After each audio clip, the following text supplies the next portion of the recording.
Well, ours, welcome to episode 2 of the Town End podcast.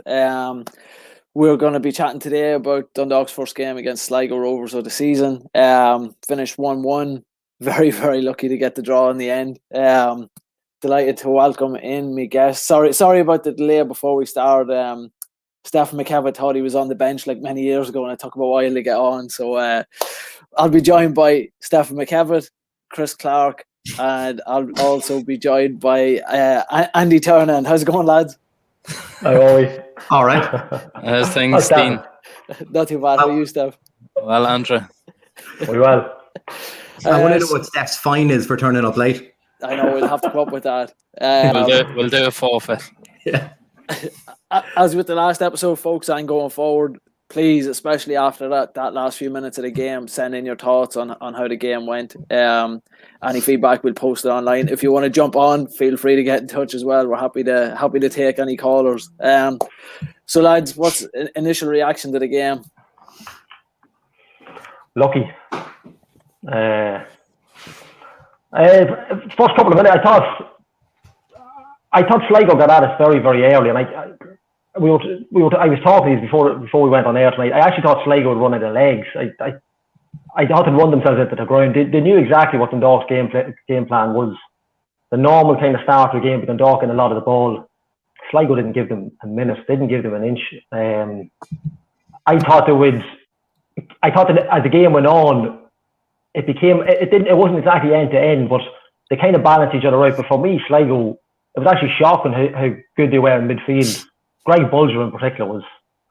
There must be no studs left in his boots. He just covered every inch of grass. Parks alongside him as well is excellent. And I think that actually shocked. That could have shocked Chris Shields and Greg Sloggett.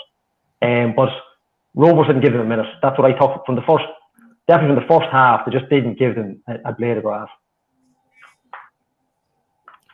Yeah, I think at times I thought Sligo completely controlled the game. End of the first half, end of second half, it was completely all Sligo. And I'd be scared to see back any of the replays of that offside. Thankfully, we only got one angle because it looked very touch and go for me. And I think even at the time, the substitutes, I think we all wanted Duffy to come on, see what he had, but I don't know if they really had much of an effect on the game. Which is a bit disappointing. We seem to have more just before that. I don't know if that's, because of McElhenney and the effect that he has, the fact that he can do anything out of it. I'm not too sure, but I think having Stanton, Sloggett and Shields in the middle, they're two kind of solid players, holding players. They're not creative players, although Sloggett had shots tonight and I've seen that all of last season, I think. So I don't know, but I think we were lucky to get away with a draw. I agree with Gally, yeah. Absolutely, Steph. Yeah. They did really dominate us, especially around midfield, like the lad said. Bulger was very good, especially like I think we mentioned last week that he hadn't really played much, but it didn't show there. Like he must have had a really good pre-season. I think they sort of exploited the fullback areas when we went forward and the turnover. There was oceans of space there behind our fullbacks, and I think they took advantage twice or three times, even for the offside goal. They got in wide and caused us serious damage. Definitely something to be looked at. So, yeah, what do you think, Dean? Yeah, I thought the start of both halves we played very, very well. I think up until Sligo scored, I thought we were in control of the game for the most part. We were lucky with the goal we got. That McGinty kind of made a bit of an error of judgment, but it was good closing down by Sloggett to put in McElhenney and a decent finish from him. Then as soon as they scored, when Romeo Parks got that goal, I just feel like the kind of wind went out of our sails, and we never seemed to get going again really after that. Started the second half well, but I still don't think we kind of hit the heights we did starting the game, and it was an opportunity for us to kind of push on. I mean, looking at going forward, I kind of feel like we didn't hit Djokovskis enough. I don't think he saw enough of the ball, because I think anytime he got the ball today, I felt like that was when we were at our most dangerous. Every ball that he put in the box, you felt like a Dundalk player was going to get on the back or get on the end of it. I think, when we were texting kind of off this, and I actually want people to comment in on this as well, is when we look at Pat Hooban up front, and Pat's been a great servant for the club, and he gets us goals, but I just feel sometimes like he doesn't work hard enough up there. In a game like today, I think it was calling out when people are commenting in about having the subs all wrong. I think someone like McMillan to have that work rate up top, to chase down the ball, because it looked, especially in those last 20 minutes, that a Sligo wing back was getting the ball and there was nobody near them, and Hoban was just walking around. So. As I say, I think we were just very, very lucky to get the draw in the end. I think Sligo would have been better value for the win. Absolutely. Do you think when he kind of swept just before he made the subs, he kind of pushed Junior right up beside Pat, and I thought if he was going to make a sub, make McMillan and go like for like, keep them two up top, because I think he's going to play this three at the back with two wingers up and down the pitch constantly. You can afford to play two up top then. And I think we were having a bit of something out of that game at the time. Hooban had that header off the post in around that time as well. But I just thought once we made the subs, went back to one up top, we just kind of lost any sort of attack play that we had. Absolutely. I know, Gally, you were disappointed with Junior as well. I agree. I think McMillan and Hooban maybe up top would have made a difference. Having one trying to reach the ball and one kind of playing off the shoulder of one of the attackers that the ball is falling to. So, Gally, do you want to jump in about Junior there? I don't know if I should. No, look, I want. You can only go in a couple of games. I know he played at Derry, but I wasn't watching Derry games when he was playing. But I don't know if he was signed as a striker or a right winger, but for me, he seems to be. It's like when he gets the ball, he can run all night. He reminds you of Dylan Connolly. He can run all night, but when he gets the ball, there just seems to be nothing there. So I don't know if he's been brought in to run past defenders as a striker and just put the ball in the back of the net. But for me, he just goes missing.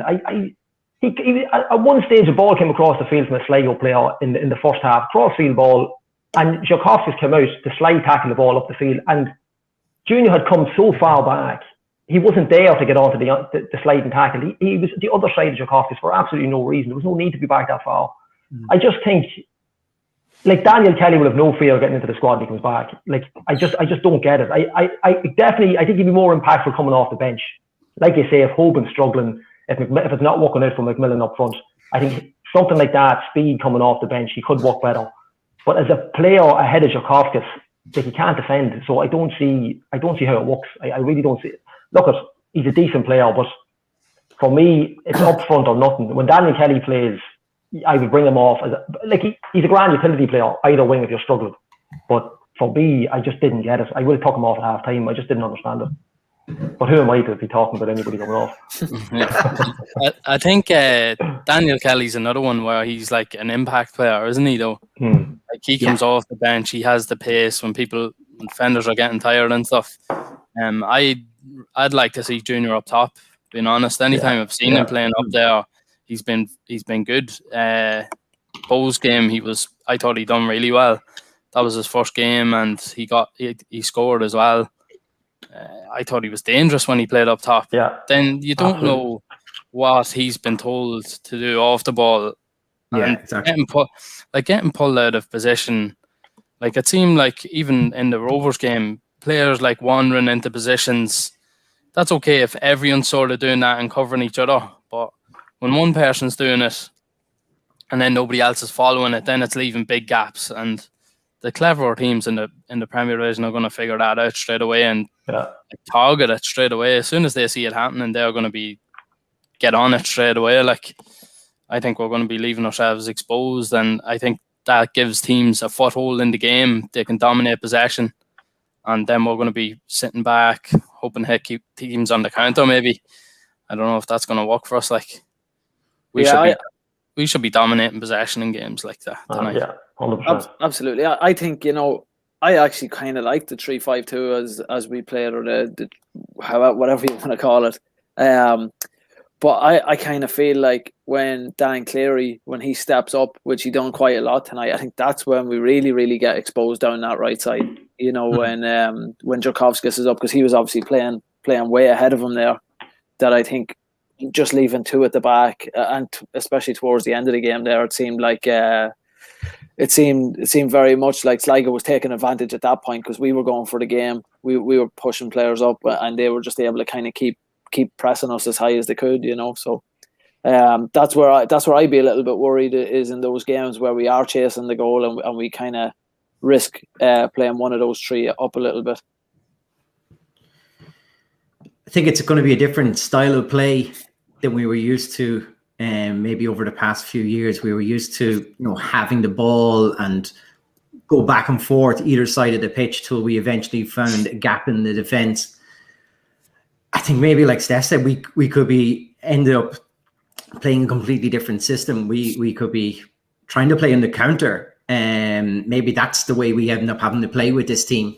Maybe it's the inexperience of some of the new players coming in, adapting to this league. Maybe that's a better system. I'm not too sure, but I think at the very end, I seen us play with a nice. When we won the corner at the end, we must have put together maybe 10 passes and that's really the only time the whole game I remember that many passes from us. So I think having this massive possession like we used to, and really draining teams, I think this might be a completely different way of playing this season. Maybe, I don't know. Like in the Rovers game, you seen like overloads on the right hand side, particularly with Jurkowskis, and Cleary sort of went down that side as well. Didn't really seem to see much of that this evening at all. I don't know whether like Sligo set up to prevent that from happening, but like when there was 2 down that side, even 3 at times against Rover, we were getting great joy of it, but it didn't seem to happen tonight for whatever reason. I don't know if Sligo did set up to play like that against us, so it restricted us a little bit, but people were getting pulled out of position and just leaving gaps in behind, really. They were very quick on the counter, though, weren't they, Sligo? Like, once the ball came down, I think between, Kenny and that getting on the ball, he was, him even squaring up to Natastad a few times, that made me chuckle even, the height difference in frame, nearly, never mind in size, like between the two of them was hilarious. But I just thought him, Gibson, Parks, before he went off, I thought Parks was playing really, really well. I was so glad to see him go off. But they just looked to have runners all over the place, people who wanted to get in the ball, have a shot. We were trying that move again. Like Cleary, even I thought was on a couple of times on the edge of the box. I was like, just hit it, have a crack, see what happens. And he's trying to dink the ball into a crowded box. Like, I don't know. I'd like to see people to be braver maybe and have a crack tonight. Yeah, I mean, even we saw it there in the game. Dummigan had a couple of chances from outside the box. I've got no problem with that, because Alan Cawley, I think, said it was a bad decision. But if no one else is doing it and there's a box full of players, you might as well take a chance, because it might skim off a player and go into the back of the net and things like that. But I suppose moving towards kind of the midfield area, one thing that I noticed is particularly when Stanton came on and just at certain points in the game, when we've got that kind of rotation of 3 with Shields. Tonight we had Sligo, we had McElhaney, who I thought was excellent until he went off. But more so when Stanton come on, or Staunton, depending on who's tweeting about it. But when we had those 3, it felt almost like the lads were getting on top of each other. There was no space for passes. There were maybe short passes and nobody was moving and everything just seemed to go backwards. We were going backwards before we went forward, and sometimes that's okay, but we just didn't seem to have that player like McElhaney that was just in that little pocket of space to kind of receive the ball and bring Hooban in. So just wonder what your thoughts are on that. Gally, you've been very quiet tonight. I'm just taking it. I'm just very disappointed with the result. That's but just going back to McElhaney going off, you're missing Sean Murray also. So Sean Murray be an option there in the centre of the park as well. But for me, if McElhaney comes off, Young O'Kane, like that would be for me, that's the natural boy to come on, simply because they won't know what to do with him. The league, for the first couple of games, you're talking about 9 games where teams will not know what to do with this young fella. They won't know how to handle him because they've never seen him. So it's the same with the name escapes me, Kenny tonight, Johnny Kenny. The boys didn't know what to do with him. Andy Boyle didn't know what. He did running of everybody. And if they just had to play the ball to feet, he probably would have got in there. But he had 2 great chances. But I think when McElhenney goes off, we have it's like 3 solid midfielders, and there just seems to be nobody. Like Stefan said last week, McElhenney's retention of a ball is frightening, and there's nobody to do that. The boys can pass absolutely. Sloggett's not bad going forward, but Sean Murray could be an option. But for me, Ryan O'Kane could easily sit in there. I would like. The big thing for me is a complete unknown. Throw him in. I mean, I'm not saying he plays 90 minutes every week, but he is an option for people. Like even Junior may be running in. Just somebody with a bit of pace, just to go absolutely in on top of the 2 centre halves. But yeah, when McElhenney goes off, I was really surprised they took him off. But look at it, they have to try something. But bringing on the likes of having Stanton, Slough, and Shields in the pitch at the same time, if you get you, I mean, you're playing for the draw then. Once you kind of play that way, it's a pity. But look at the first game of the season. That's Sligo were excellent. You can't take it away from Sligo. We can go. We can say we played this week on that. Sligo were top class next. Absolutely, they were very, very good, and it seemed like the curse of the ex-Lily Whites kind of struck again with Greg Bulger, who really did. He had a great game. Yeah, he played better than he did in any Dundalk games, but he was very good. And I was in the group chat saying how good of a lad he is, and here I am hammering him. It's a bit disappointed myself with that one, lads. But I hope they never get published. I know, yeah. No, he did. He kind of controlled the game in the middle of the park, and he had a good battle with Shieldsy in the first half, especially. But he seemed to come into it. A lot of the play towards the end of the game seemed to go through him when they were on the attack later on. I think, as well, it's worth mentioning before we welcome in our first guest, who I think might be at the door now in a second. But I think it's worth just mentioning the save that Abibi made at the end of the game. And, again, last week we were saying how good he was in the President's Cup for all the abuse he's taken or all the concerns and questions about him that's gone on. When we needed him towards the end of the game tonight, he really came up trumps. Absolutely, yeah. Saves.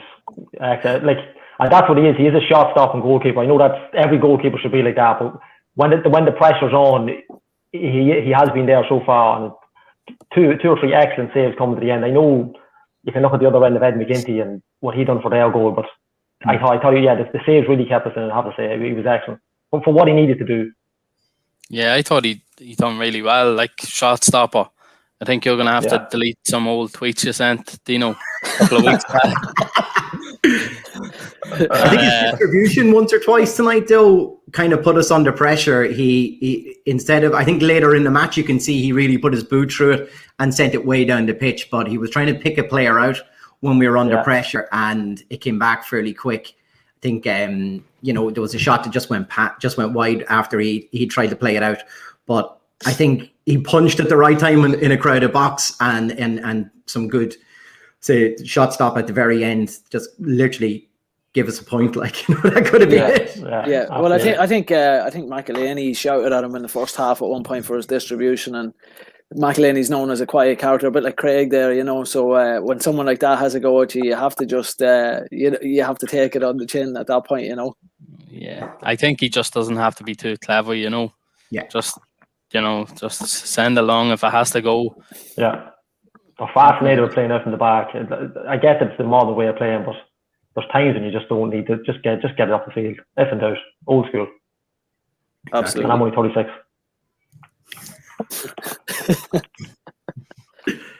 Well, I think that's it. Is there anyone at the door there, Chris? We do. So we're delighted to welcome Craig Colgan from Dundalk's 76th podcast this season, the Press Box Dundalk. How's it going, Craig? Not so bad, lad. Not so bad. I'll actually start with a funny story about that. So nobody else knows. This is going to be our podcast exclusive, but we obviously kind of got going about 2 or 3 weeks ago with the Press Box, and using it yourselves, it takes a lot to kind of think of ideas, to actually strategies of different things and all that. But no word of a lie, we were going with this in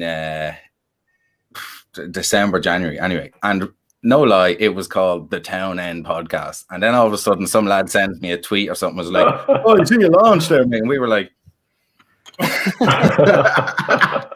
Was it Gally by any chance? What is going on here, boys? So, I obviously hadn't known. I was like, maybe I kind of told a few boys over a few pints or something, but it kind of got put back a few weeks. I had to kind of do a kind of rebrand and stuff like that. But yeah, he's got there before me anyway. Posters went in the bin. And can we say, with current lockdown restrictions, it was really hard to eavesdrop on you. So, give us credit where credit's due. That's fair in the cameras anyway. But yeah, but no, but tonight, yeah, it was funny. I was listening there to you for the last few minutes. Where do I start is the big question here. But Abibi, so you just kind of gave him a bit of a free ride there, to be honest. Like, his for the goal, that's dreadful. Your keeper needs to be getting down. That's one of the things, like, even when we were speaking to Gary Rogers there last week, like, I don't even know if this is on or off here, but when we were chatting, he was worried that his ability to get kind of bottom left and right is going to be really pushed on by other clubs and stuff like that. I think he did do very well at the end and stuff. He came out, made himself big and stuff. But again, I think it was yourself, Chris, referenced like the distribution, especially in the first half. Like, it's small margins, as you know, and that's the thing. Like, if he gave away 4 or 5 of the long kickouts, or mostly short, as we kind of seen, it costs in the end. So, like, I like the guy and I want him to do well, but like, I definitely won't shy away from the fact that he did not have a good game in the grand scheme of things. I think he made a few top saves, and I think the punch at the end. But again, I just want him to do so much better. I think I don't know which one of you were talking even about the distribution of just kind of, we're always passing out to Cleary or Boyle or whoever it may be looking for. And again, why? What's the like? So for argument's sake, the reference of Pat Hoban up top. Pat didn't do much. I know he had a few chances and stuff, but in regarding he only got into it when we kind of start pumping things up to him long. So we have a striker that's, has a huge skill of holding up play, bringing other people into it. And it's never, we're trying to put him around and stuff. And he's just not that striker. So I don't know why everything is coming from the back in that sense with the likes of a Hoban up there. And I think when we put a few crosses in, got him going in the capacity that I think he performs in, he did well, but he was non-existent when we kept trying to play things through the ground and everything. But I suppose that's just the start anyway. Well, I think Kenny made Hoban the focal point. So like Craig said there, everything was shot up towards him. He was able to control it with his back to goal, and then you had Duffy running in. Exactly. You had Hogan like playing to his strengths really. And Macmillan's a different man. Like, so in fairness, I'd actually play the opposite. I wouldn't mind kind of playing a bit of ball with Macmillan around, because I think they're different, and I really like both of them. And there's no who should start. It depends on the game. It depends on the pitch, the team you're against, etc. But like the way they were playing tonight, Macmillan should have started. But I still think Hoban is. I was going to say world class, is probably getting a bit ahead of myself, but I think he's class what he does at their level. Like, but exactly, I think if he's the focal point, then you just need to play that way, hit him long, let the lads run off him. But that just really didn't happen at all today. So yeah, I think said earlier on, Craig, we think there was a chance maybe to bring both on today. We're making those substitutes, maybe bring Macmillan in there for the pace, and maybe stretch the game out a little bit more. Let Pat do a knock on, because Macmillan's got legs to get in behind. He showed it even in the final last year. I think you're right. I think if we're going to play out from the back, we need someone with a lot more pace up top. But I found again at times tonight, I found that we were pulling the ball out wide and moving up the line, and that Shields and Sloggett in the middle were just picking up scraps when the ball came loose to do something, instead of maybe picking them and letting them spin around and one of them push on. But then you're left with Shields. That's not overly his game. I always find Shields' best game is breaking up play, get the possession back of the ball and distribute on, because he's fantastic at that. Yeah. So if Sloggett goes and collects the ball, are we asking Shields now to run on? That's going to be the problem with playing this formation, I think. Yeah, it's but like different teams and different games. But I do agree. Now I think again he's referenced the likes of a Murray coming back in. We've lots more coming in, and especially the likes of like Junior. I know he started kind of on the right wing and he ended up in the two with Pat. Like I don't know what he offered today. Like there's just so many questions about tonight. I don't think he's people would you see on Twitter. Oh, he's terrible. He's a failure. Like it's a game in, but I think tonight didn't suit him, and I don't know what the exact position is going to be for him. But I think that Jesus, it's the first game. Dundalk always start slow as well, so like I wouldn't be ruling anybody out. But there was things that I just thought we weren't in the best place coaching wise. I don't know. I felt that we were lost a lot, and I think only time. Like there was 4 league debuts tonight, so like you have to give that. You have to give that a bit of credit as well. So like, and some of them played well. Like I kind of get slagging from a few of my friends. Like I definitely think Sonny is like a Rolls Royce defender. I think he reminds me of like. Again, at a lower level, but at Rolls Royce at our level, like he doesn't bust his arse. He's so calm. I know he's giant, but like he's just trotting around, but he's finding danger. His positioning is very good. Yeah. So I definitely like the likes of him. Cleary's always trying to take it out from the back, which is just his instructions. It's not it's not his fault, or it's not, and he's not necessarily bad at it. But I just think at times the team, let alone the coaching, but the team should be able to kind of sniff out danger. As in, if lads are pressing us high, don't try give it 4 yards to Cleary and start messing around with it. Like exactly like what happened with McGinty with McElhenney's goal. That will happen a few times. I think it's more passing with a purpose than just passing for the sake of it. Like it looks like short on ideas, and again, if that's because they don't know each other well enough, still adjusting to each other, hopefully that's the case, and they build up passion to play, learn each other's traits, what the strong points are and stuff like that. But with Cleary and Sonny again, not to keep praising Sonny, but like if you just keep watching them, like when them, especially them two lads anyway, they distributed fast and forward every time. Like, so they were trying to get lads into the ball, into the game. And I just think maybe, I suppose if you were to kind of give a synopsis, maybe the middle did just let us down, and whether that was quality or whatever, like one thing that I don't think anybody's really referenced is actually how good Sligo were. Like they were outstanding at times. Like the young lad Gibson, he murdered coming in down the wing. Like he murdered him. There was nothing happening for that, and he was class. Even I think he's were actually referencing the young lad Kenny. But again, kind of like that with O'Kane. Like if we just threw O'Kane on, the lads wouldn't know what's going on. Is he going left? Is he right? What foot is he? So I don't know. But to go back to the point, I think Sligo and Bulger. If you were doing a Bulger v Shields, Bulger came out on top of that today. So like, I think credit where it's due, but I think we definitely hung on. I would say we were happy to go away with 1-1 at the end of that. Absolutely. And I mean, if this is the official kind of start of the Keegan J. Vagnoli era, we've started the exact same way that Vinnie Perth did with a draw against Sligo Rovers in the first game of the league, So, I mean, there's worse results you can get. No one's going to want to go to the showgrounds to play against Sligo. No club. Rovers, who are favourites to win the league, won't want to go there. So it's not the worst result to get. I suppose, kind of moving on a little bit, Craig, what's your thoughts so far? I mean, we've only seen them in a couple of friendlies and this game today, but on the new players, I know you've mentioned obviously the goalkeeper, but kind of everybody else.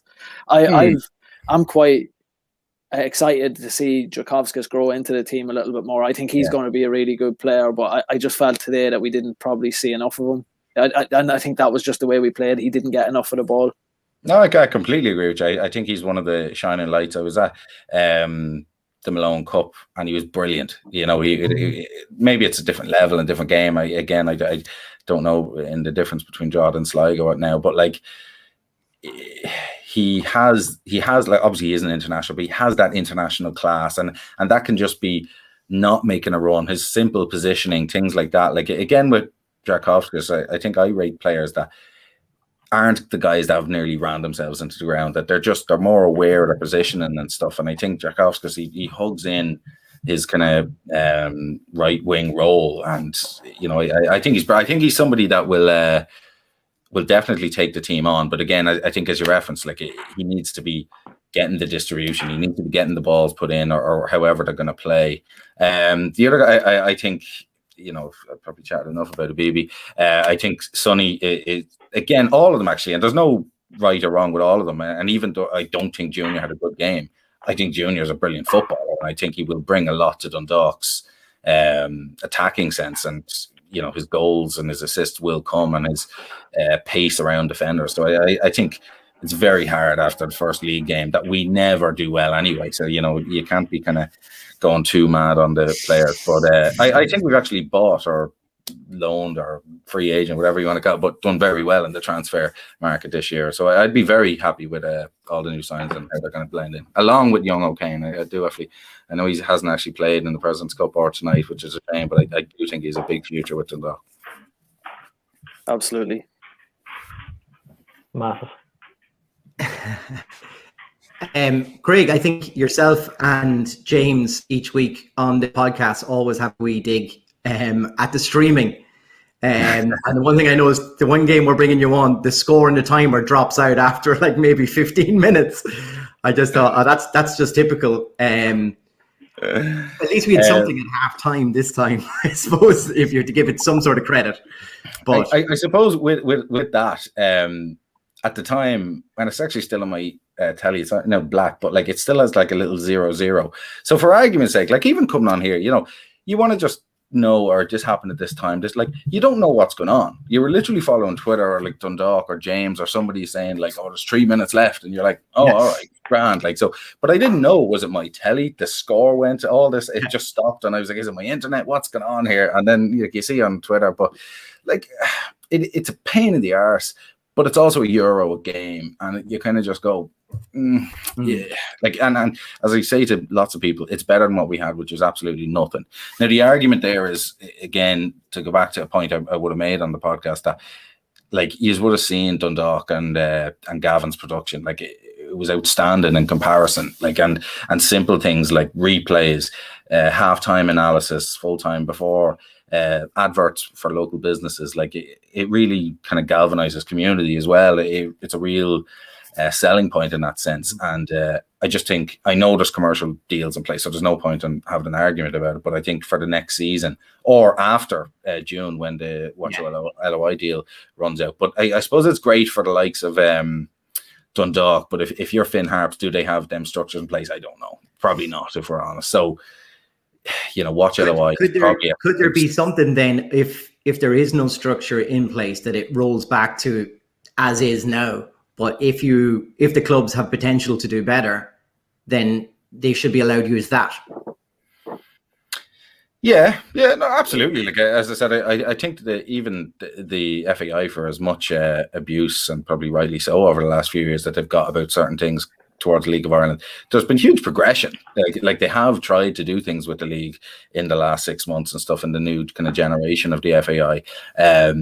And listen, maybe this won't work, and they don't know, and it was kind of fairly thrown together late on. Like some people didn't even think it was going to happen, etc. But it'll all tell in June, essentially. Like if the deal runs out and they don't get the games, like. But I'd hate to think, it's great for me as a Dundalk fan, but like if I'm a Cove Ramblers fan and whatever, and don't have these, and I keep referencing these clubs, it could be any club, because it doesn't mean that any club has a great media organization kind of behind them. But like if some are good and some are bad, then watch LOI is still a better option because there's more consistency. But I think for Dundalk as a whole, we'd be better, charging somebody a $5 a game, watching it, and getting the full profit out of that. Like, yeah, absolutely. I think we'll definitely bring Craig back in on another podcast, especially when we find out there's something else that's gone wrong with the stream. I think you're our go-to guy for this. These are all just opinions, boys. Just all opinions. Yeah. Perfect. Well, look, Craig, thanks for dropping in. Like I say, you're more than welcome back throughout the season, and best of luck with the podcast. We're always listening every week when you put it out anyway. So thanks for your time tonight. No water, lads. Thanks a million. Good luck with it. Cheers, Craig. Craig. Brilliant. Thanks very much, Craig, for jumping on. We're going to move on now in a second to the international call-ups. I see we've got a comment about that. But before we do have another guest at the door. So, Craig, if you want to let him in, I believe he's at the door. A legend. How's it going, Flano? Gentlemen, how are we keeping? All good, I hope. Steph says he's not talking to you, Flano, because he couldn't get a game. Well, in fairness, he was a good apprentice. How's things? All good. Trying to keep the head down, keeping busy, lads. You know yourself, this current situation. And in fairness, it's great to a bit of football back on the TV as well. And something positive in times. Yeah. Did you watch the game tonight? I saw talking to Steph. I eventually got to most of the second half. Internet trouble and that. But to be honest, I wasn't overly impressed. To be honest, in the second half, I thought I just listened to you earlier on, and I think I agree with everything you said. We looked short of ideas. We looked very flat. I thought shape-wise, I think you mentioned it yourself, Dean. We didn't know how to play that shape correctly. I think with the three at the back, the two wing backs, right, they're pushing on. But we done it last year when we had Gannon at wing back, and we have Djurkovskis now, and the two great attacking players. But when we play an out and out right winger in front of them, they nearly block each other's space. Mm-hmm. Okay, I think if you look at in the last couple of years, even in the League of Ireland, Rovers have probably been the one team to nail that formation. And they don't play out and out wingers. They play Graham Burke on the right, or did Jack last year on the left. And they're coming in and causing all kinds of troubles for the defence, and then allowing the fullbacks that space to go up. We just don't seem to have the right balance at the moment, and it's hard going forward. I know he's just giving Pat an awful time earlier on as well up top, but it's a horrible position to play up front on his own. And in fairness, from doing the commentary in a lot of games last year, he does work his socks off. Right, he's not the most mobile man in the world, but he does work his socks off. And I think Steph made the point earlier on. If we're going to play him, we've got to play to his feet, to his chest, and allow lads to get forward. I mean, you still can play nice football, but have him as the arrowhead at the top, that you're banging the ball long. It doesn't have to be smashed into a corner, into his feet. Let him hold it up, because I think when he's mentioned there, he probably is the best in the league at holding up a ball and bringing other players into a game. If we're not going to do that, well, don't play him. There's no point playing him. I suppose if you liken it to Andy Carroll when he signed from Newcastle to Liverpool, if you're not going to put balls into a box, don't sign a player who throws and crosses. Do you know what I mean? Liverpool tried to play football with him, and he looked shy, to be honest. Yeah. But you know what I mean? If you're not going to play to someone's strengths, don't play him. Yeah, I think we just didn't have the personnel to play a system, which is crazy. Like, yeah, well, sorry, Steph. I don't know what way this is coming, jumping across you and that, but yeah, it looks as if you're right. We're playing a system that obviously whoever's the manager wants to play, but we don't have the players to play that system. It's just we're playing 3-5-2 or 5-3-2, whatever. End of. Doesn't matter who we have or where we stick them. Just put them in those positions, and we're not getting the best out of what we have, I don't think. Yeah, I think it was evident when McElhenney come off, and then we've three identical players playing in the middle, and you're just saying, "Oh, we just settling for the draw, or we just sticking someone on just for the sake of it." Like, there didn't seem enough logic to it. Completely agree with you, and as you said, lads, I think with yourself, Chris, throw Kane on.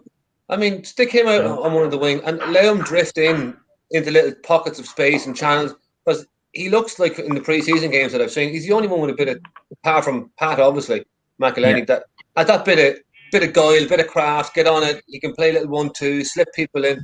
The three boys in the middle, they're excellent at what they do, but we need something different. Yeah, I think, John, couldn't agree more. We just went very flat in the middle. Three very, very similar players. No creativity all of a sudden. Yeah. And then that showed once we got the ball, we were kind of looking around of somebody. I remember, I think only once when Duffy came on, he got to the byline and he got to do the usual drop his shoulder and get a cross in, cut it back and slog it, just put it wide. But that was about it. There must have been a good 15, 20 minutes where we really didn't create a whole lot. And if you start at the back, and I think I saw Shields taking 4 kickouts. Do you know what I mean? He's the one we want the ball to play in. He's the one in there that can take it in a tight situation. He's taken on the Stephen O'Donnell role from years ago, that little link play between the back four and the midfield. And if he's taking kickouts, who are we playing the ball to? Dan Cleary was getting it and trying that smash. Steph, you used to love that one. From right back to the left wing the whole time. Into the stand. It was never in my locker. But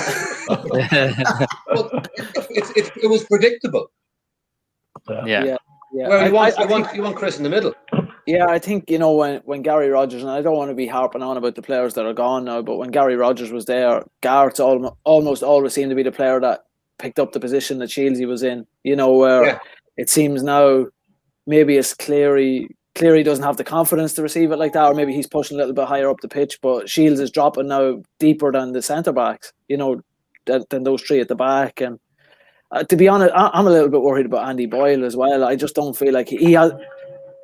There's an expectation that every player we're getting back is going to be the same as they were, when we had the success in 2016 and stuff. And I'm not seeing him being as successful or as dominant as he was. And maybe that's because he's got a couple of inexperienced players in with him, Well, if you go back to that time, it was him and Garrett, and in fairness, they were the Ferdinand and Vidic of the Irish League. They were just fantastic together, to be fair.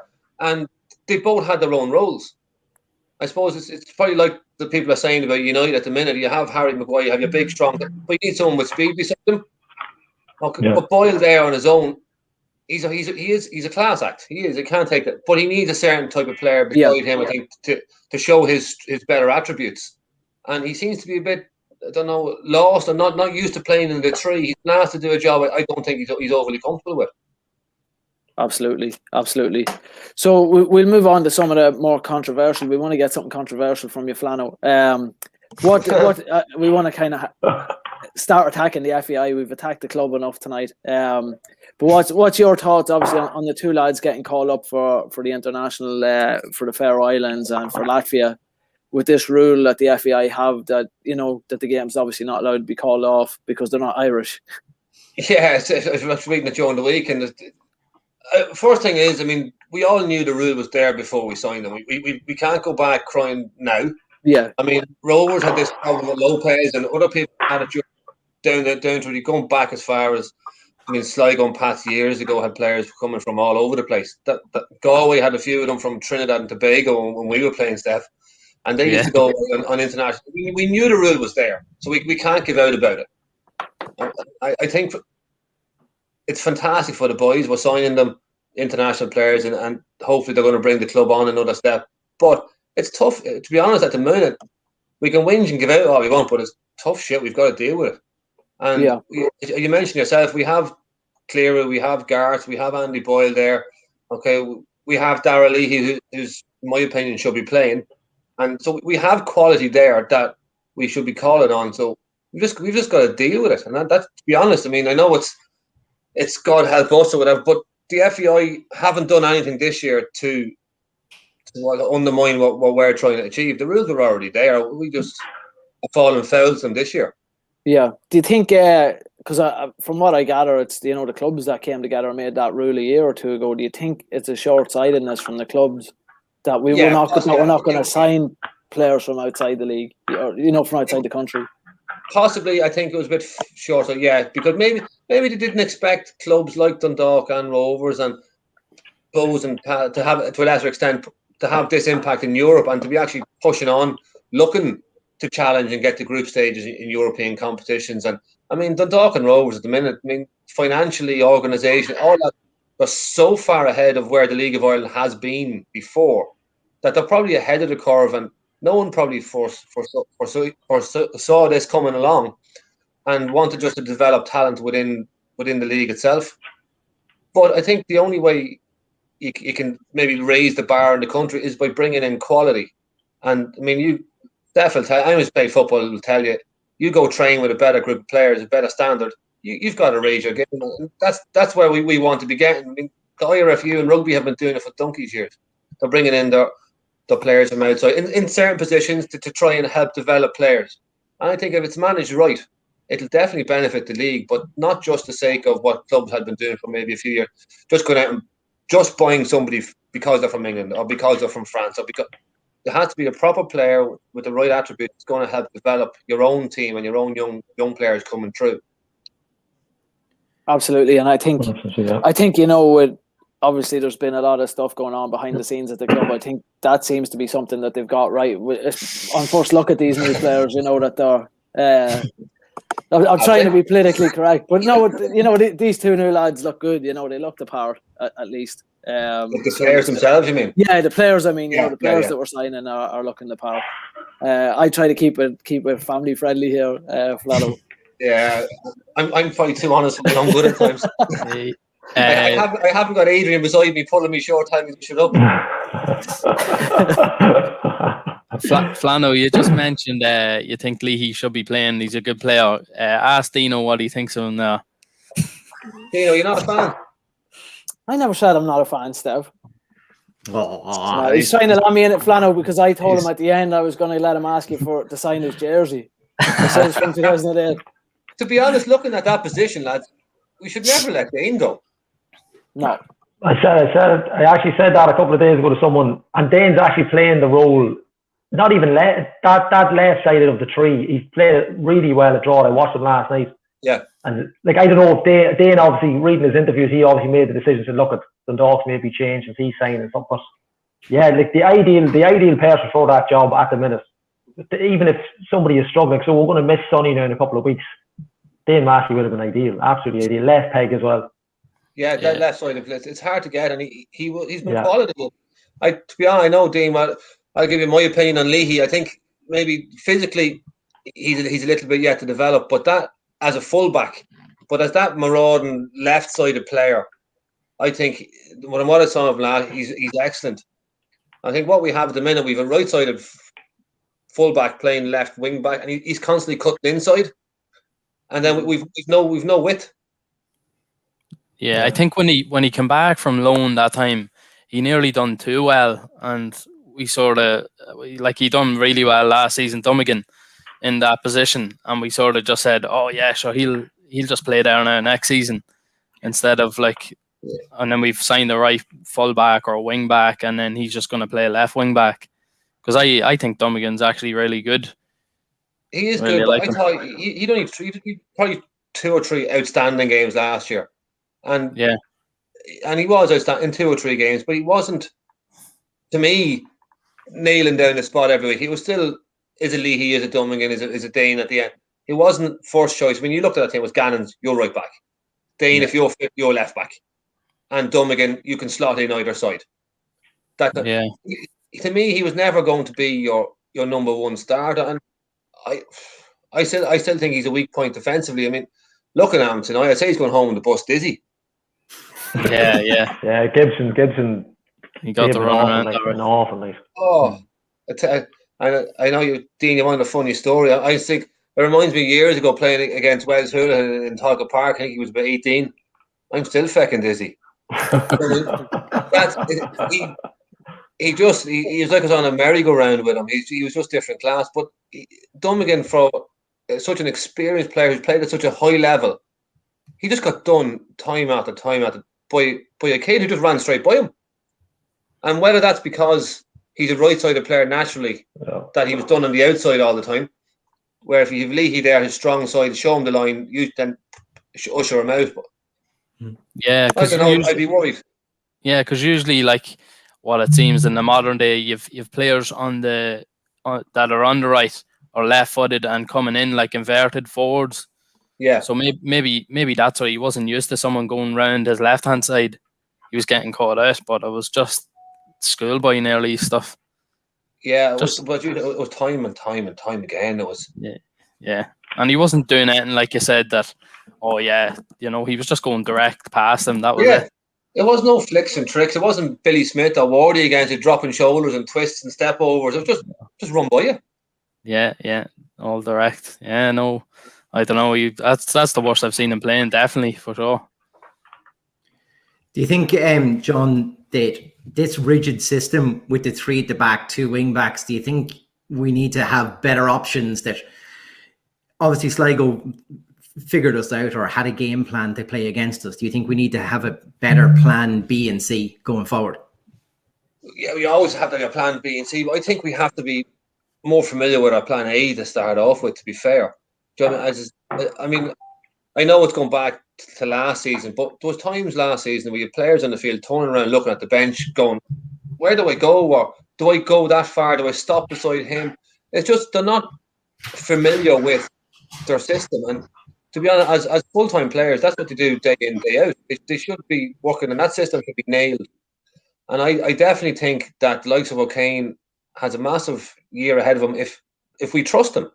Because ideally, if you put him up in one of those wide spots, he'll drift in and he'll get on it and he'll diss that. Like Duffy, I mean, Duffy doesn't he stay on the wing, but he's very dangerous when he drifts inside.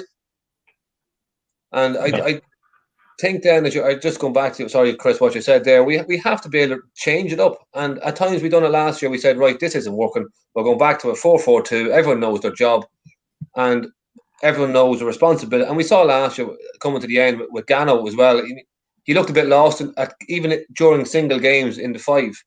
But when we changed at half time to a back 4, he was different class instead, because he can read the ball from behind. He can see the space. Lads know when to attack. They know where to go. I think you made the point earlier on, Dean. We clearly at times trying to whip in crosses from the end line as your centre half. And you're kind of going, well, if we break down there, and it did at times, they just get the turnaround, bang, ball into the corner. And we were so exposed at times that your whole team's taken out. It's frustrating when lads just don't know their jobs. Absolutely. I mean, it was surprising for me the amount of times that it looked like Jakovskis was wide open out on the right, and Cleary had just bombed the ball forward instead. You know, I think in the I know you said you didn't really see much of the first half, but in the first 20 minutes, I think he got about 3 crosses into the box, and it looked like it looked like that was our easy ticket to get a few goals tonight. And it just seemed when it came from deep, I know Hoban hit the post from one of the balls in, but that was one out of, in the second half, probably about 5. You know, it was only one that came off. So I just think from what I've seen, I really like this Jakovskis kid, and I want to see more of him getting on the ball. But like any team, you give your best players the ball. I mean, I think Chris, you said, well, if Duffy's standing out in the left 1-on-1, give him the ball, let him attack the fullback. Yeah. That's his strength. If you see Jakovskis out right for Cleary, he's looking. This looks simple. It's only a 20-yard side football out to him. But he seems to go, nah, I'm going to try this 50-yard diag that 1 in 10 might work. Just give it to him. Let him get up the line and get his crosses in. And then our back three is solid. We can all shift across one. And we're still okay if things break down. Exactly, because it seems when we're defending and we keep that 3, we're actually pretty solid. Like when we played against Rovers last week, and even up until those last 15 minutes or so tonight, when Cleary did go out of that position a little bit more, that's when we had 2 against maybe 2v2 or 2v3 defending. That was when we were becoming unstuck. You know, so I'd like to see more of that, where if Jakovskis or whoever, Dummigan or Leahy, whoever's going to be playing as those wing backs, let them have the ball. You know, get them on the ball and let them have it, and just keep that 3 solid. Yeah, you've got to keep. You've always got to make sure you're solid at home. As you said, with that little ball that I think Cawley put a penny down the side of Nedestad when Cleary went up and Abidi made a great save. But get the ball. If you're playing that system, you're playing those 2 wide wing backs as your outlet people. Yeah, give the ball. And then play off them from there, whether it's from there into Hoban's feet and back into the number 10 or the slotting lads in. But you can't have them attacking and pushing forward and then bypass them, because you're just undoing your own good work, and you're leaving yourself vulnerable at home. Absolutely. One of your big fans just wrote in there, Maxie says, great show. He says you're a top man, Flano. I can see him here. Maxie, what a legend he is. I still have the card Maxie gave me when I retired. Yeah, he's Maxie's going to come on, I think, during after the Drogheda United game. We might get you on as well to tell us which team you're going to be supporting for that one. No, you don't need me down for that. You know which one I'm supporting. Flano, this is brilliant. Barefoot Dundalk with the grace of God. Isn't that what you say? Yeah. This is brilliant, Flano. We appreciate you coming on. No worries. Well, I'm talking football for Saturday evening. What more have you got? Exactly. Happy out. You'd be in the gym if you wanted to, would you? I was in earlier on, yeah. I tell you, just when you're on about that stuff, I know the initiative you've all got with the head in the game thing and all. It's unbelievable because in all fairness, without the gym or training and all that, my head would be cabbage. And we all suffer from anxiety, and the things they're doing and publicising and making people aware of that. It's fantastic work, lads. And only for it, there's a lot of people out there that are suffering. We're all suffering at times, and we all have to have our own outlet. Whether that's for me, that's going to the gym for an hour every day, or for other people, it could be picking up the phone or talking to lads on text or whatever. We all need a little outlet to keep the demons at bay. So well done, lads. Great work. Cheers. Thanks a million for that. Cheers. Appreciate it. Coming from a man of your experience. Your head is, by the way. So you were slagging me about going bald when I was about 21. I know. You when we were doing the warm up, Flano used to just run behind me and just say to all the lads, "Look at him, he's going bald already. He's only 21." Still couldn't catch it. that was him. He just said to me, "I'm just easing you into the squad, you know." He's keeping his self-esteem down and stuff, so he didn't get into the team. Yeah. That was it. Hand on his throat, keep him down. We had a few nips at each other. What? Then you left.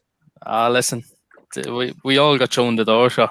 Gillo went to we found out in the newspaper we were gone. And you think the club's bad now? Yeah. I was only talking to Adrian Taff at this lab. The club, you consider where it's come from to where it is now. Like I've lads in school, and it's great seeing the different generations of supporters coming through. I mean, I'm in the Della now over 20 years. There's lads in there now that know nothing but Dundalk being the best team in the country. And if they lose a game, it's the end of the world. Where when we were back, when we were playing in front of 20 people and a Seagull and Cove and Stevens' Day for 3 years in a row. And I'm not joking, going down on a minibus to Finn Harps. You were down now and Steph and fucking gear for the Yeah. We were driving down the motorway and little Jerry Waters, stop the bus! the gear bags had fallen out and tumbling down the motorway.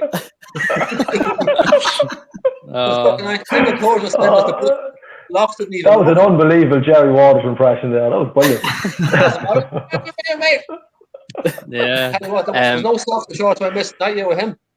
Oh, Jesus Christ. Looked after the dubs first and then we got whatever was left. Unbelievable. Creepy Crawley used to give him an awful time. It's good to see him back in the club as well.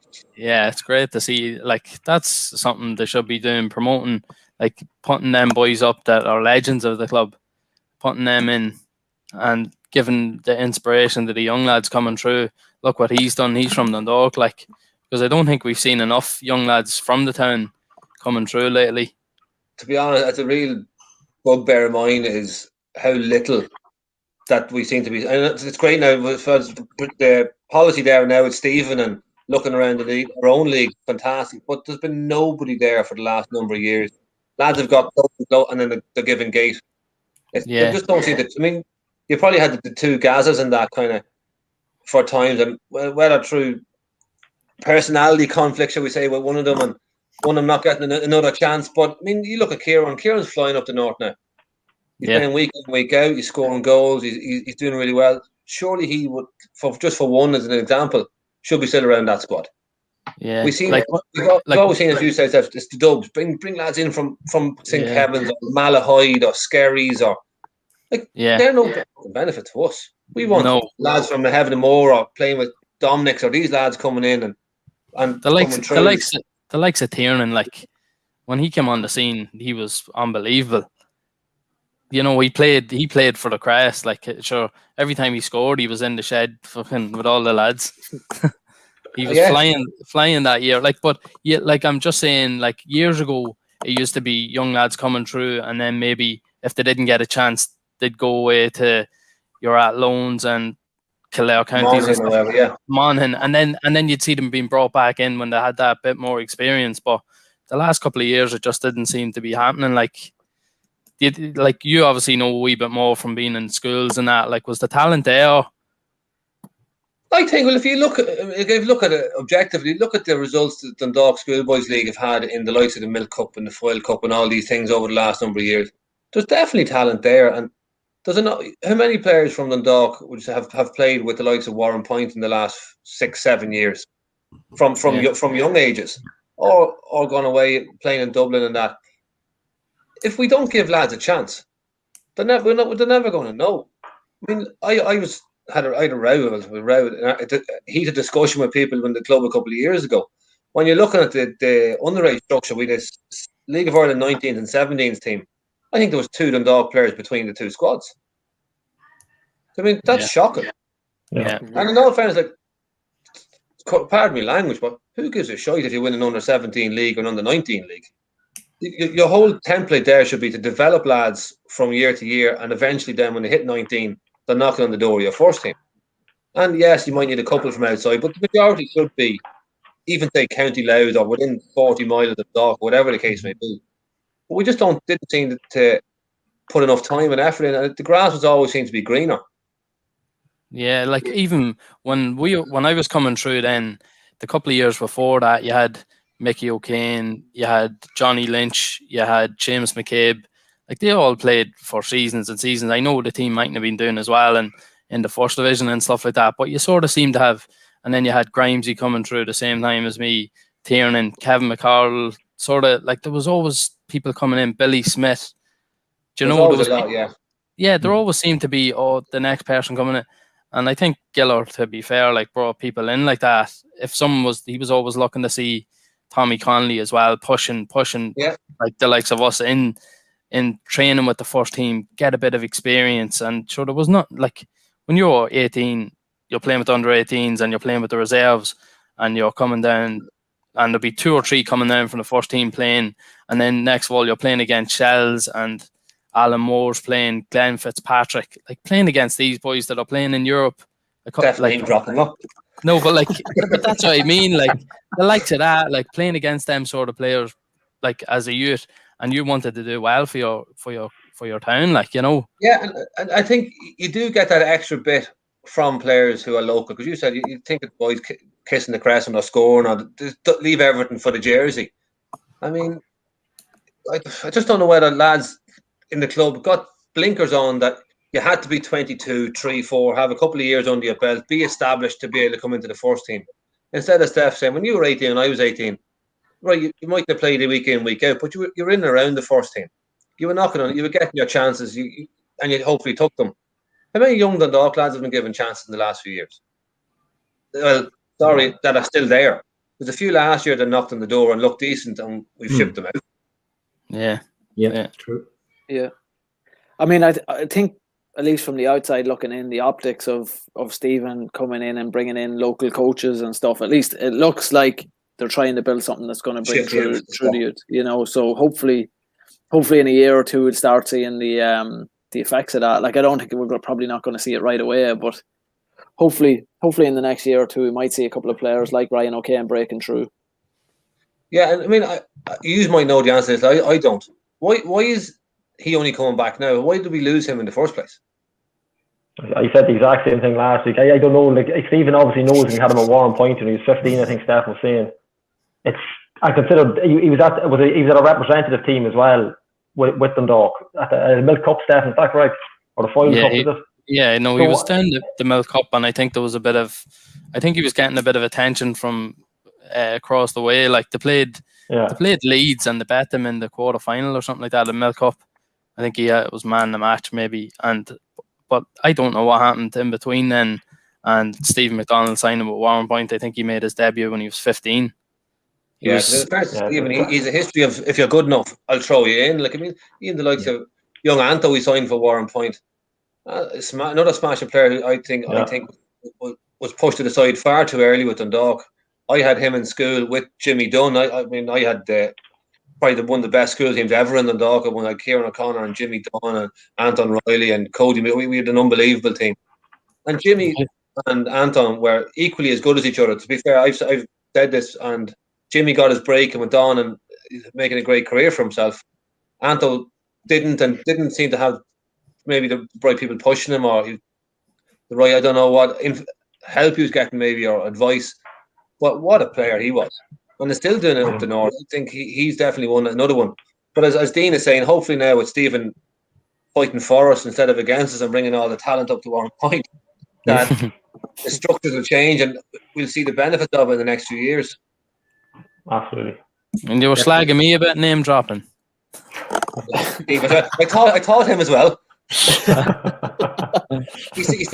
He still never bet me in a 5-side in school though.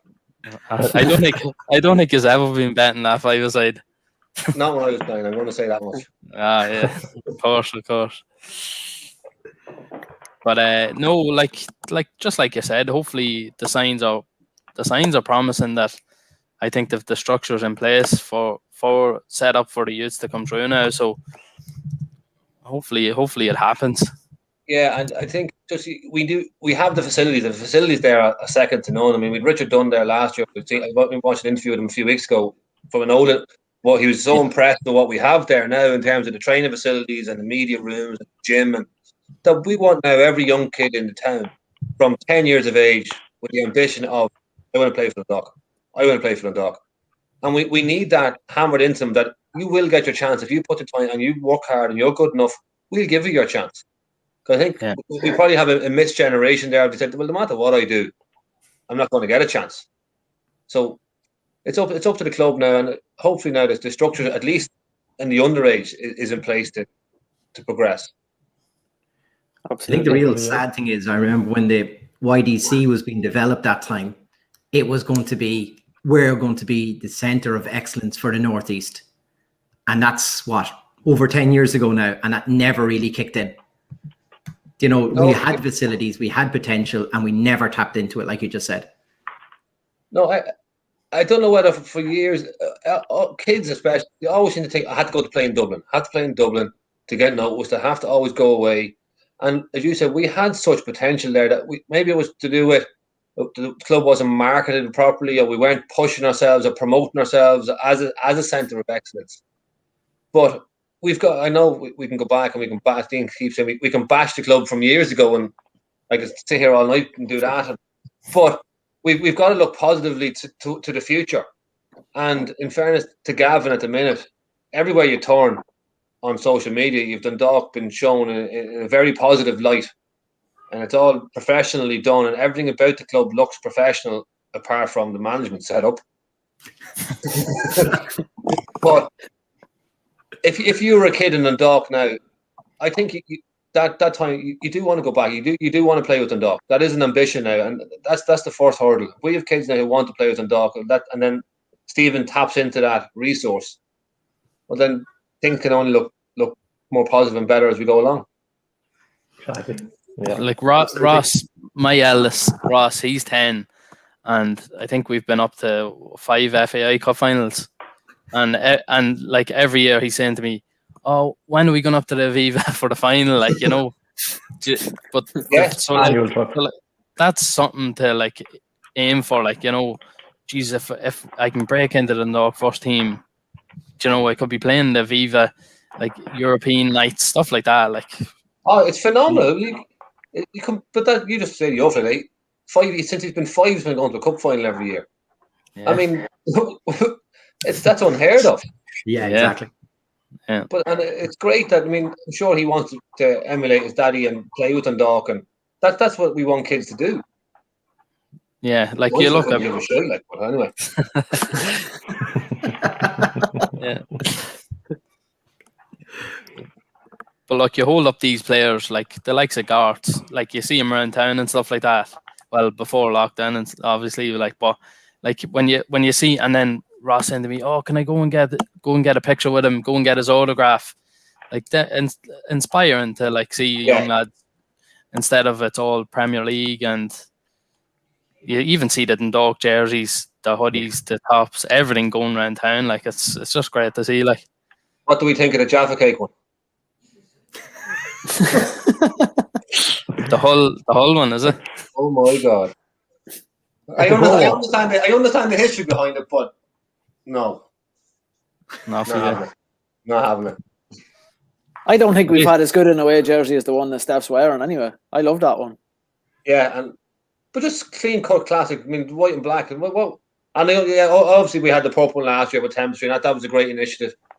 But pulling out colours that trying to trawl through history books to have some kind of association with the club from 100 years ago. No. Yeah, remember the Everyone's going to be commenting now. What about the yellow and blue for fives, lads? Oh yeah. Yeah. I need to Do you know- remember the one. I got a picture sent to me the other day, Steph, from Dennis Malloy. Do you remember the old horrible green one? I was just going to say that one because Oh my Christ! Do you know why that was because Staunton got the Ireland job, wasn't it? I don't know what was fucking. that was- I'll tell you a story about that. There was one when I was helping out with Jerry in 2010. Fozzie, Ian Foster made me go down to get I am shit on the back of one. There was one left in the kit room, and whichever player was the worst in training that week had to wear it for the next week. The green jersey. It was that horrible. It was. And we were never allowed to wash it either. Stephen Maher got it 2 weeks in a row and he flipped. It was horrendous. Yeah, it was poor jersey, alright. It's poor jersey. Brilliant, Flano. Well, that was class. Thanks a million for coming on. Very welcome. I don't want to go now. We'll have to get you on again.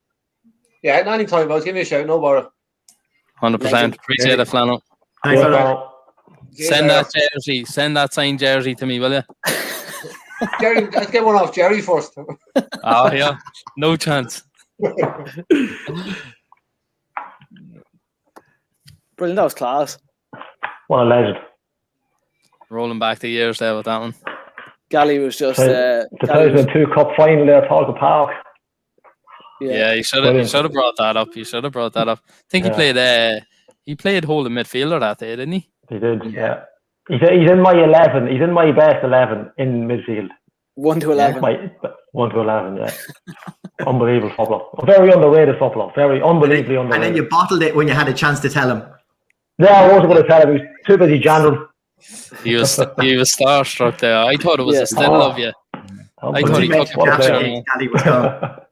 So speaking of a screenshot just in case for later. Say I was talking.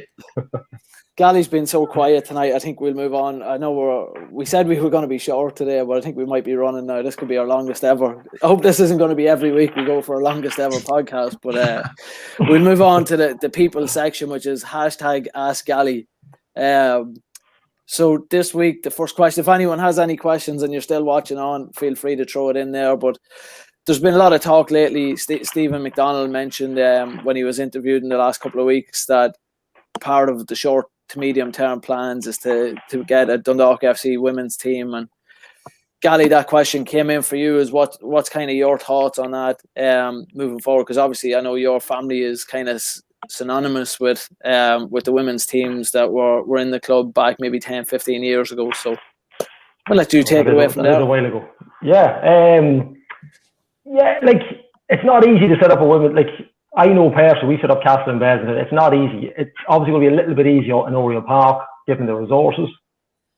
Just for anybody that doesn't know, there actually is ladies football in Oriel Park. It just doesn't get the advertising, I suppose, the best way. But there actually is an under-18 ladies team up there. Obviously, with COVID, they haven't played a lot of football.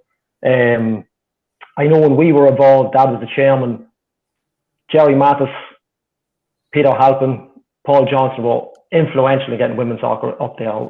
The original team was Castle and Celtic, and they were invited up to play what became Dundalk City, dominated leagues in Dublin. They actually played a full season away from home because teams wouldn't travel up, and they ended up winning the league. They went to 2 FAI Cup finals. So there's a rich history of women's soccer up in Oriel Park. A lot of people might know about it. Chris, your brother-in-law, John Brennan, would have managed the team for a couple of years after the famous split. But absolutely, if they can aim for it, the only trouble with going in, it's costly. It's not cheap to run a team. You're talking, we done the figures when we set up Castle and Bells, maybe 10, 50 years down the line. You never know, we might enter a team or get the younger age groups at the level. But you're talking around 20 grand to put a team through it because you're traveling all over the country. It's a lot of, to Dundalk, it's probably nothing.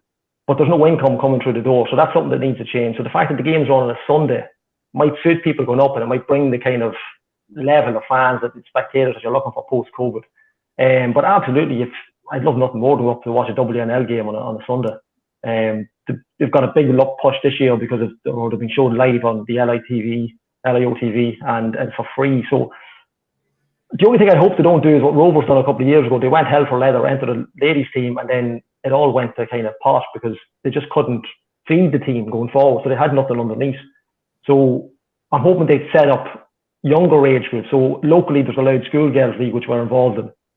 And I'm sitting back on the committee of, and that's a great advert for ladies soccer, girls soccer from 7 years up. And that's what Dundalk, hopefully Dundalk will tap into it, but not to compare to the Dundalk Schoolboys League. What I wouldn't want to happen is the best players in the league come up and play in a league team for Dundalk, thus completely diluting the younger squads. I would hate to see that in girls soccer as well.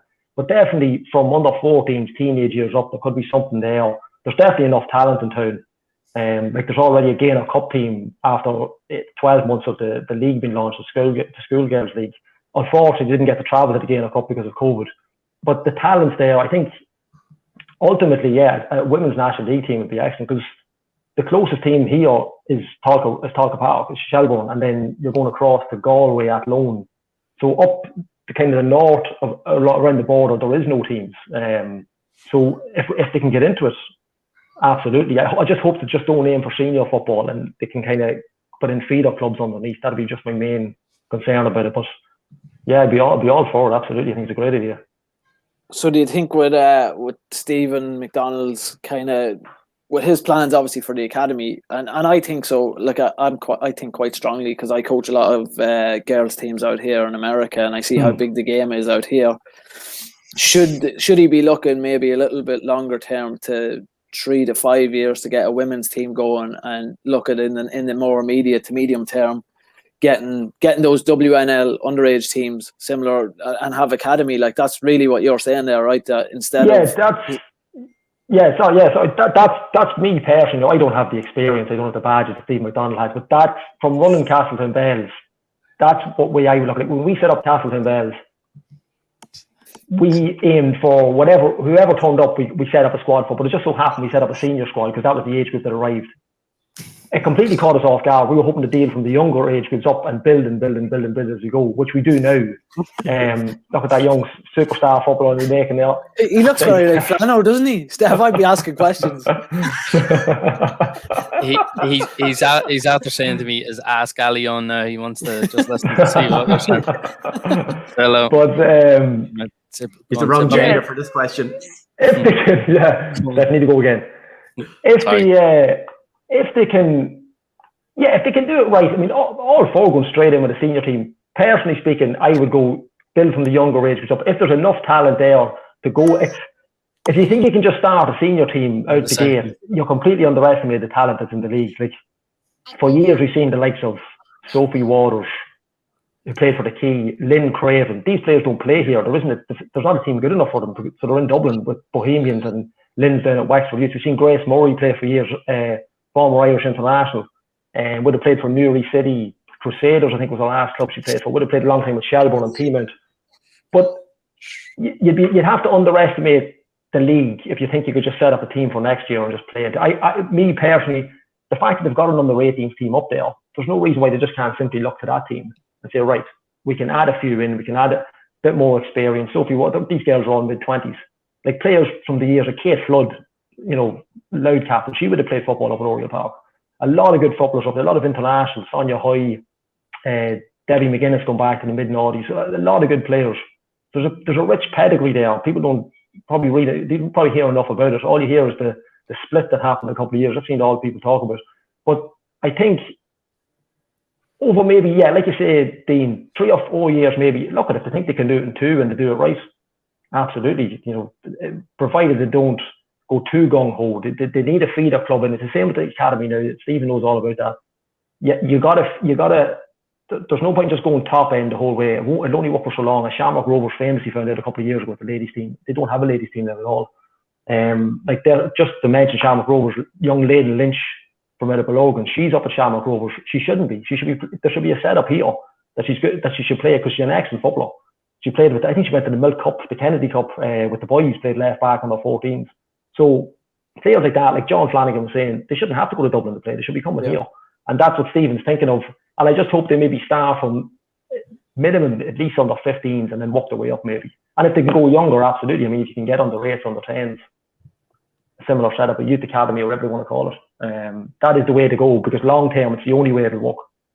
Yeah, no, absolutely. And I suppose just with having American owners, that it seems like they're trying to use our club as a system to get some of these collegiate male players over. But knowing how strong the female game is out here, that might be able to speed up the process of having a competitive women's team.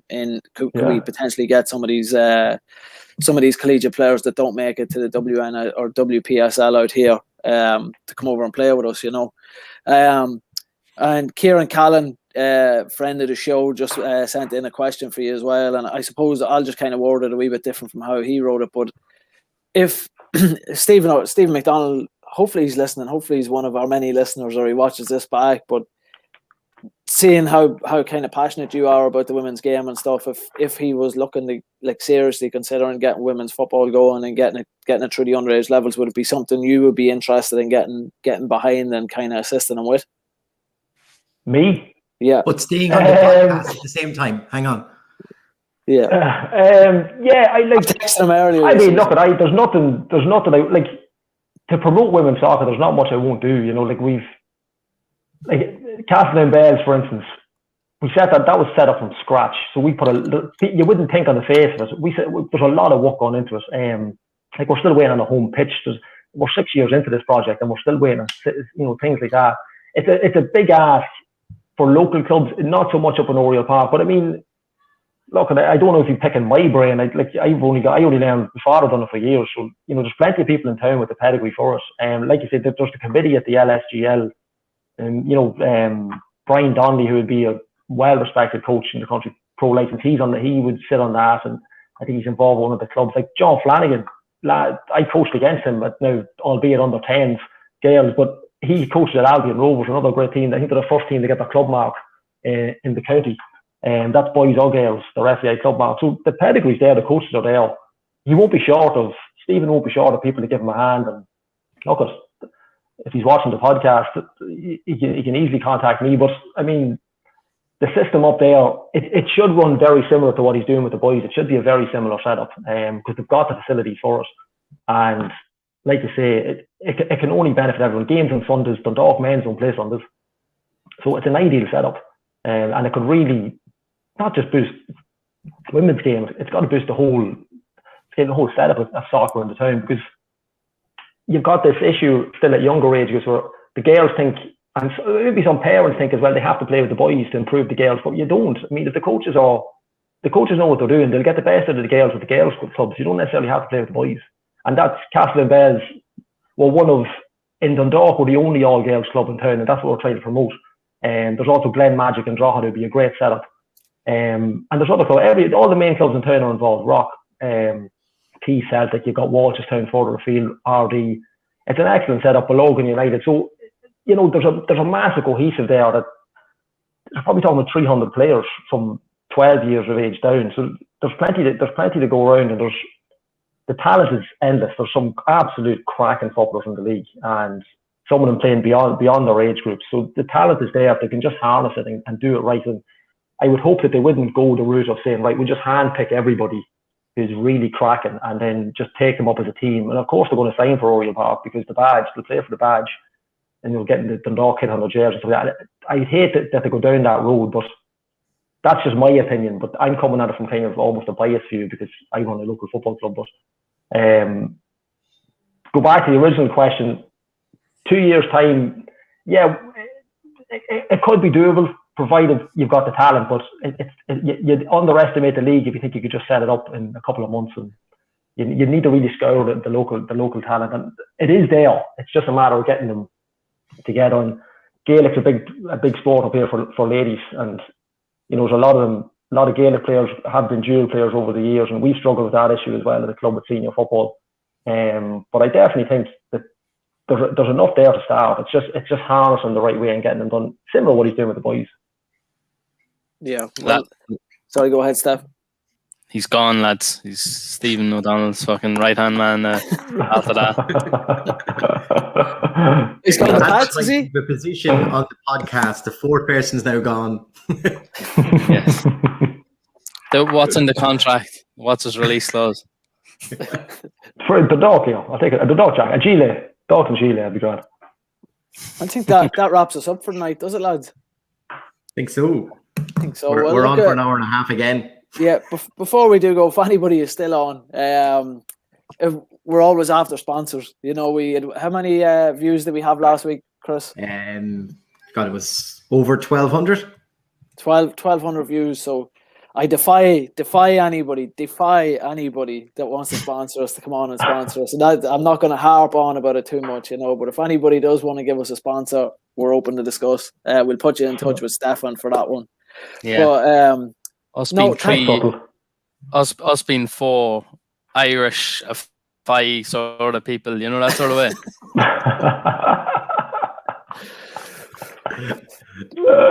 We'll see how many we can get in next week. Yeah. But yeah, so that's it for this week, lads. Next week we'll be back for we're actually going to do a midweek show. It won't be going up as a podcast, but we're going to just briefly discuss the Ireland game for about 30 minutes after the Ireland-Serbia match. Next Friday night we'll be back after the Finn Harps game. Well, the 3 lads are going to be back. I've been called international duty, and unfortunately the podcast can't be cancelled. I'm not going to be around next week, but I'll leave it in the capable hands. I think Gally's ready to take over the presenting side of it. Chance. Put me on the spot there. Good man. Well, Gally, we'll let you sign off tonight just to see how you do. I can't be signing off. How can I sign off on anything? No, just the thanks. Just thanks for everybody. Craig in particular. It can't be easy coming on to the best podcast in town. You're only the second or third best podcast. And the legend Flano, for him coming on as well. Look at it. I know the podcast can run a bit long. I know I had some text, but it's worth it. I mean, it's only 9:30 on the Saturday night. You can't go to the pub. You know, what else should you be doing on the Saturday? So we appreciate everybody listening. This is what it's all about. It's just local people having the crack, not taking it massively seriously, but getting our opinions across. And look, we appreciate everybody listening. And don't forget about spreading the word about sponsorship as well. So thanks to everybody coming on. Yeah. Is that the end? That's lineup. Yeah, that's it. Yeah. That's it. Yeah, that was a great sign off. Jump up and down if you love the town. There we go. There we go. That's a bit better. That's better. Yeah. Thanks, everyone. Well done, lads. Cheers. Cheers.